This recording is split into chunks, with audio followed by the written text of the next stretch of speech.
Bang, diakui atau tidak, gerakan buruh, terutama Partai Buruh ini erat kaitannya, walaupun tidak selalu Bang ya, erat kaitannya dengan gerakan komunis. Ya. Nah, di Indonesia gerakan komunis itu kan bertentangan dengan konstitusi. Sebagian masyarakat menolak, sebagian besar bagaimana masyarakat. Bang Iqbal atau Partai Buruh menjelaskan, mengklarifikasi anggapan seperti itu Bang? Partai Buruh jelas dalam anggaran dasar anggaran rumah tangga tidak beraliran komunis. Partai Buruh bukan komunis. Ingin tegas saya sampaikan. Partai Buruh ideologi Pancasila, cuma titik tumpu kami adalah di sila kedua, kemanusiaan yang adil dan beradab, menjadikan manusia menjadi beradab. Nggak ada orang tidur di kolong jembatan, nggak ada orang tidur di becak, nggak ada orang tidur di gerobak pemulung, nggak ada orang nggak punya rumah kalau dia pensiun, baik TNI, Polri maupun buruh swasta ataupun orang-orang yang tidak berpenghasilan. Dan keadilan sosial bagi seluruh rakyat Indonesia, sila kelima.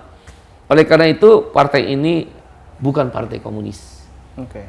Setiap orang yang ada di partai ini beragama dan menjalankan agama. Bahkan kan saya pernah ditanya waktu itu, wah ini partai komunis. Begitu dia lihat pendaftaran Partai Buruh, saya ingat benar di KPU kita baru daftar. Kebetulan hari Jumat, kita juga nggak tahu. Nah kita kan biasa sholat Jumat di jalanan. Kaget nih, berarti bukan partai komunis. Ya kan? Terus kita berkeyakinan, dan saya selalu menanamkan pada kader-kader Partai Buruh, Partai Buruh bisa lolos menjadi peserta pemilu ini di jalan Tuhan. Ini kehendak Allah, kehendak Tuhan, kehendak Sang Hyang Widi, sesuai keyakinan kita masing-masing. Kalau nggak mungkin. Uang dari mana? Anda boleh periksa. Dari mana uang Partai Buruh? Katanya mendirikan partai bisa 300 sampai 400 miliar. Kami patungan dan beriur. Bahkan diperiksa katanya sama teman-teman, kan pengen tahu juga teman-teman intelijen kan, ini sebenarnya dari mana nih dananya Partai Buruh, diperiksa. Ada yang jual motor di Ciamis namanya Ganjar. Dia ditanya oleh kawan-kawan Intel, hanya ngobrol biasa. Jual motor, motornya dijual, dia naik sepeda. Hanya untuk kontrak partai dan harian partai. Ya kalau buruh kan beriur, dia punya gaji. Jadi iuran, patungan. Misal kayak gedung ini dibeli dari iuran buruh. Orang beyond of the thinking ya, di luar perkiraan orang. Buruh itu jangan dilawan. Kalau dia udah tersentuh tentang rasa keadilannya, uangnya pun dia akan keluarkan. Bahkan hanya uang, tenaganya. Anda bisa lihat aksi-aksi kita di Partai Buruh. Bis-bis ratusan, bahkan kemarin di Sport Mall, hampir boleh dikatakan ribuan bis. Mendekati hampir ribuan bis, 700 bis. Waktu di GBK, itu 1.200 bis. Dari mana uangnya? Itu bisa 40-50 miliar. Mereka iur, bayar sendiri. Nah, dari situlah tentang stigma komunis berangsur hilang. Bahkan tidak hanya itu, kita dituduh dana asing. Kan saya governing body, wah ini terima dana dari Amerika, terima dari negara Eropa, Partai Buruh Eropa. Enggak. Tadi saya bilang mereka berpatungan, beriuran. Misal kayak SPMI, itu ratusan juta menyumbang tiap bulan. Karena kan iurannya miliaran. Ya, jangan Anda bayangin ini kemudian jadi milik pribadi, bukan. Kan untuk pendidikan, untuk pembelaan, iuran kan di situ. Nah, kalau partai kan menghidupkan partai. Terus masing-masing kita menyebutnya komite eksekutif ya, atau EXCO, eksekutif komite. Di kabupaten, kota, dan provinsi, mereka berpatungan. Bayangkan itu. Itu yang mereka nggak bisa lawan kekuatan Partai Buruh itu. Nah, zaman Bang Mohtar nggak ada iuran. Jumlahnya cuma SBSI. Ini hampir semua serikat buruh ada di sini. Bahkan buruh yang tidak berserikat bergabung. Petani, nelayan, miskin kota, pekerja rumah tangga ada jadi pengurus di sini. Pekerja rumah tangga loh, PRT. Guru honorer, mau mereka di pelosok-pelosok kabupaten kota. Kita punya 34 provinsi. Dan juga hampir mendekati 514, lebih tepatnya 457 kabupaten kota. Itu 97%. Kemudian 87%. Kita punya kecamatan 4.626. Itu hampir lebih dari 70%. Ini kekuatan yang dahsyat, jaringan. Orang nggak bisa ukur ini. Disinilah tentang harapan. Silakanlah yang kaya, kamu boleh kaya, tapi jangan miskinkan kamu. Karena ada 3 prinsip ya, yang kami tanamkan di Partai Buruh, yang orientasinya adalah negara kesejahteraan. Jadi ideologinya menjawab komunis tadi, ideologinya Pancasila, titik tumpunya sila kedua dan sila kelima, tujuannya adalah negara kesejahteraan, welfare state. Apa negara kesejahteraan versi partai buruh? Mungkin partai lain ada, tapi versi buruh jelas. Satu, kesetaraan kesempatan, prinsip pertama. Apa itu? Bahasa gampangnya, lo boleh kaya, tapi gue jangan miskin deh. Lo boleh berobat di Mount Elizabeth, Singapura, di London, di Los Angeles, di Sydney Hospital, tapi secara bersamaan kami orang kecil kalau berobat di rumah sakit pemerintah gratis. Lo boleh kaya, jangan miskinin gua. Itu namanya kesetaraan kesempatan. Itu yang ingin dibangun oleh Partai Buruh. BPJS itu perjuangannya Partai Buruh, waktu itu masih Serikat Buruh. Kalau nggak ada Serikat Buruh, nothing. Tadi saya kasih bukunya. Itu perjuangan Serikat Buruh, dibantu waktu itu dengan kawan-kawan di parlemen.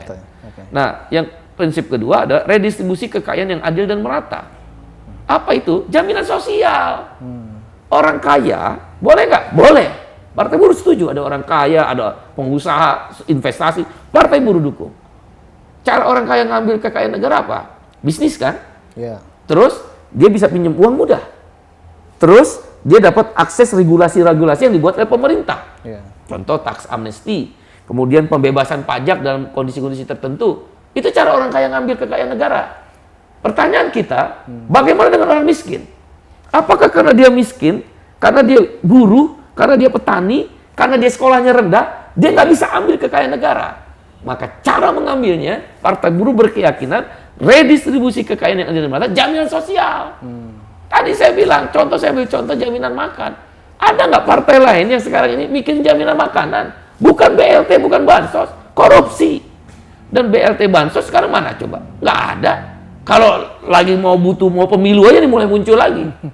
Nah, jaminan sosial itu enggak, sepanjang negara ada, siapapun presiden, kayak BPJS deh, itu jaminan sosial. Siapa perjuangkan? Buruh.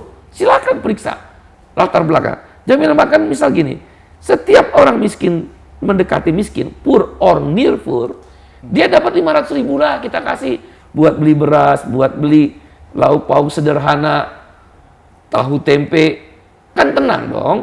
Ibu jamu gendong setiap bulan kling di ATM-nya muncul 500.000 dari negara. Seneng dong ibu jamu gendong. Negara perhatiin saya. Tukang beca kling, buruh yang di PHK kling, 500.000 sampai 1 juta. Tergantung anggaran APBN kita, kan kita juga harus realistis. Bisa nggak Bung Iqbal? Saya ditanya sama beberapa pejabat, bisa. Partai Buruh akan berjuang itu. Andaikan Allah izinkan Partai Buruh masuk di parlemen, saya perintahkan pertama jaminan makanan.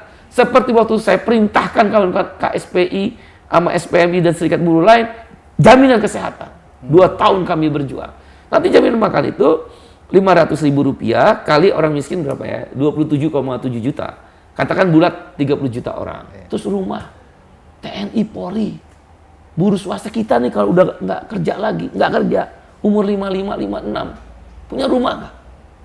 Ada, cuma 1%. Dulu tentara polisi, zaman dulu, begitu dia keluar, pensiun, ada rumah. Ya mungkin di Citayam, mungkin di Bojonggede, mungkin di Bantar Gebang.